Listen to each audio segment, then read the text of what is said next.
चला किंवा त्याला आपण नकाशा म्हणतो, ॲटलस म्हणतो. तो नकाशा सुरुवात करायचंय प्रवासाला जाताना, सुरुवात करायची.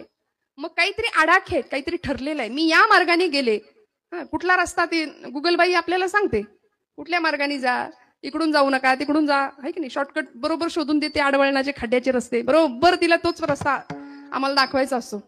मग चांगल्या रस्त्याने जावं ही नकाशाची अपेक्षा किंवा आपली अपेक्षा आहे. मग आयुष्याचा प्रवास करायचा आहे. या मंडळींचा, ही लहान मंडळी आता समोर आहेत, या सगळ्या मंडळींचा सुरुवात आहे ना आयुष्याची प्रवासाला. मग ती सुरुवात योग्य नको का व्हायला?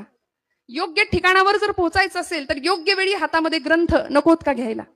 मला सांगा, आपण दवाखान्यात जातो आजारी पडल्यानंतर, डॉक्टर काय करतात? प्रिस्क्रिप्शन लिहून देतात, बरोबर, औषधं लिहून देतात. ती घेऊन आपण मेडिकलमध्ये जातो, औषधं घेऊन येतो. महिला वर्ग औषध आणतो, देवापुढे ठेवतो, हळदी कुंकू वाहतो, म्हणतो मला बरं वाटू दे देवा, बरोबर ना? हा ना, जागे का आपण?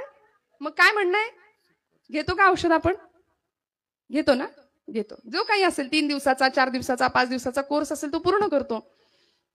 मग ते औषध, कडू औषध आम्ही घ्यायला तयार आहे. तर इथे अत्यंत गोड औषध तुकोबरायांनी, ज्ञानोबांनी आम्हाला ग्रंथांच्या रूपाने दिलंय. मग ते सगळे ग्रंथ आम्ही आणतो, एका कापडात गुंडाळून ठेवतो, देवापुढे हळदी कुंकू रोज वाहतो. कसा फरक पडेल, कसा गुण येईल? ब्रह्मरस घेई काढा, त्यामुळे सगळे भवरोग नष्ट होणार आहेत. असा ब्रह्मरसाचा काढा संतांनी आम्हाला दिलाय ग्रंथांच्या रूपाने. म्हणून ज्ञानोबांना भेटायचं असेल तर ज्ञानेश्वरीला हात लावूया, तुकोबांना भेटायचं असेल तर गाथा कितीतरी उघडूया, नाथांना बघायचं असेल, भेटायचं असेल तर कधीतरी नाथ भागवताला स्पर्श करूया. आणि मी हात जोडून माता भगिनींना सांगते, कधीतरी आपल्या लेकरांना या सगळ्याचं महत्व सांगून थोडीशी सुरुवातीला जबरदस्ती करायला लागली तरी चालेल. मी तर म्हणते, लाल येत पंचवर्षांनी, शास्त्र सांगतं 10 वर्षांनी ताड येत. 5 वर्षापर्यंत ठीक आहे, लाडकोड शास्त्रच सांगतं, मी नाही सांगत. 10व्या वर्षी एखादा फटका देऊन जरी बसवलं देवापुढं तरी चालेल, त्यावेळी त्याला लागेल, दुखेल, पण मोठा झाल्यानंतर ते आठवेल आणि कळेल, अरे हे चांगल्यासाठी होतं माझ्या. नाहीतर 20 वर्षाची पोरं व्यसनाधीन होतात.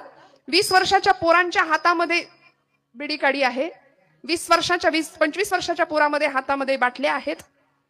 आयुष्याचं नुकसान, प्रपंचाचं नुकसान, घरादाराचं नुकसान, पोराचं नाव अक्षय, पण 20व्या वर्षी क्षय आहे. 20-25 वर्षाची पोरं किडनॅप फेल होऊन मरतायत डायलिसिस वरती. इतकं भयान आणि भीषण वातावरण झालंय व्यसन आणि फॅशन या 2 गोष्टींमुळे. आणि मला असं वाटतं, फक्त आणि फक्त त्यामधनं बाहेर पडण्याचा एकमेव मार्ग हे कीर्तन आहे. म्हणून संतांनी जो रस सेवन केला, त्या रसाचं पान तुम्हाला मला द्यायला आले. बाकी काही पिऊ नका म्हणले. सेवितो हा रस वाटी तो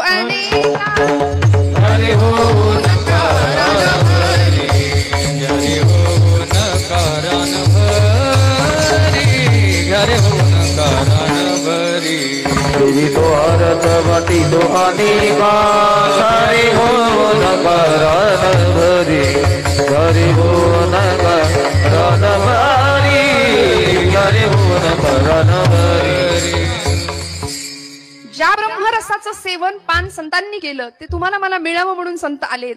आणि आता भगवंताला देत असताना, भक्ती करत असताना, भक्तीमध्ये काय असलं पाहिजे, काय नसलं पाहिजे याचा परिपाठ करताना आम्ही भक्ती करत नाही का? आम्ही भक्ती करतो ना. आता कीर्तनाला आलो म्हणजे भक्तीच करतोय. फक्त इथं येऊन कुलूप लागलंय की नाही याचं चिंतन चाललंय, तो विषय सोडून द्या. दुधावर झाकण नीट ठेवलंय की नाही, अजून मन कुठं कुठं फिरत असेल मला काय माहिती. तुम्ही इथे बसलात देहानी, पण कुठे कुठे फिरतंय तुमचं मन मी नाही सांगू शकत.